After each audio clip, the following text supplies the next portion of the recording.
Magical giant mango. ये शातिर नगर गांव था। वहां पर एक लालची सेठ पल्लू सिंह रहता था। उसके पास कई एकड़ कब्जे वाली जमीन थी जिस पर उसने आम उगाए हुए थे। उसी गांव में एक विमला नाम की एक विधवा महिला थी। उसका एक बेटा था जिसका नाम मोहन। पल्लू सिंह ने उनके घर पर कब्जा किया हुआ था और वो बेचारे एक छोटी सी झोंपड़ी में रह रहे थे। पल्लू सिंह दूसरों के घरों और जमीनों पर कब्जा कर लेता था और उसका कोई कुछ भी नहीं कर सकता था। एक दिन मोहन अपनी माँ विमला से बोला, माँ आखिर कब तक हम ऐसी जिंदगी गुजारेंगे? इस लालची पल्लू सिंह ने तो हमारे इस बड़े घर पर और हमारी आम की सारी जमीन पर कब्जा किया हुआ है और हम इस छोटी सी झोंपड़ी में ही रह रहे हैं। अब इस लालची पल्लू सिंह का कुछ करना पड़ेगा। तो विमला बोली, बेटा मोहन, हम इसका कुछ भी नहीं कर सकते। एक दिन पल्लू सिंह उनके पास आकर बोला, तुम्हें 2 दिन का समय देता हूँ। तुम जैसे गरीब लोगों की वजह से मेरा नाम खराब हो रहा है। अगर 2 दिन के बाद यहाँ से नहीं निकले तो फिर मैं तुम्हारे साथ क्या करूँगा वो तुम देख लेना।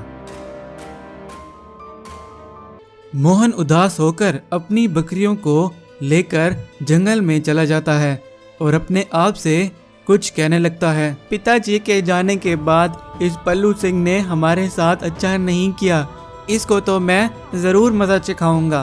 तो अचानक वहां पर एक बहुत बड़ा एक मायावी आम प्रकट हुआ। डरो मत, मैं एक मायावी आम हूँ। तुम इतने परेशान क्यों बैठे हो?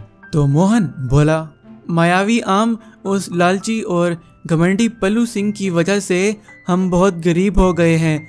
उसने हमारी सारी जगहों पर कब्जा किया हुआ है। हमारा घर और सारे आम वाली ज़मीन पर भी कब्जा किया हुआ है और हम उसका कुछ भी नहीं कर सकते। क्या तुम मेरी मदद कर सकते हो? तो वो मायावी आम बोला, मैं तुम्हें कुछ मायावी आम के बीज दे रहा हूँ। तुम इनको बो देना और रोज़ाना इनको पानी देना और फिर देखना इनका कमाल। और ये बात वहाँ पर आया एक पल्लू सिंह का गुंडा सुन लेता है और फौरन जाकर पल्लू सिंह को सारी बात बताता है।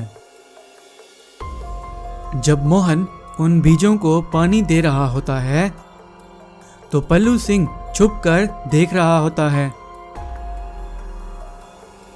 और कुछ दिनों के बाद वो बीज अब बहुत बड़े बड़े आमों में बदल जाते हैं। पल्लू सिंह ये देखकर मोहन और विमला के पास जाता है। तो पल्लू सिंह बोला, ओए, ये सारी जमीन मेरी है और ये सारे आम भी मेरे हैं। तो मोहन बोला, ये आम तुम्हारे नहीं हैं, ये जमीन का हिस्सा हमारा है और इन आमों को मैं पानी देता था।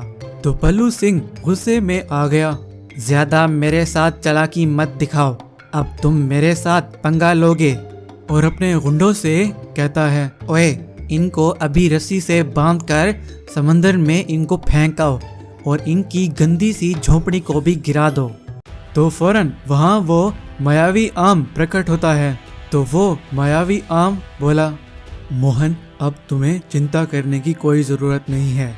मैं इसे ऐसी जगह पहुँचा दूंगा जहाँ से ये पल्लू सिंह और इसके गुंडे वापस भी नहीं आ पाएंगे। और वो मायावी आम पल्लू सिंह और उसके गुंडों को एक पिंजरे में कैद कर लेता है और उन्हें गायब कर देता है। तो वो मायावी आम मोहन से बोला, अब तुम्हें चिंता करने की कोई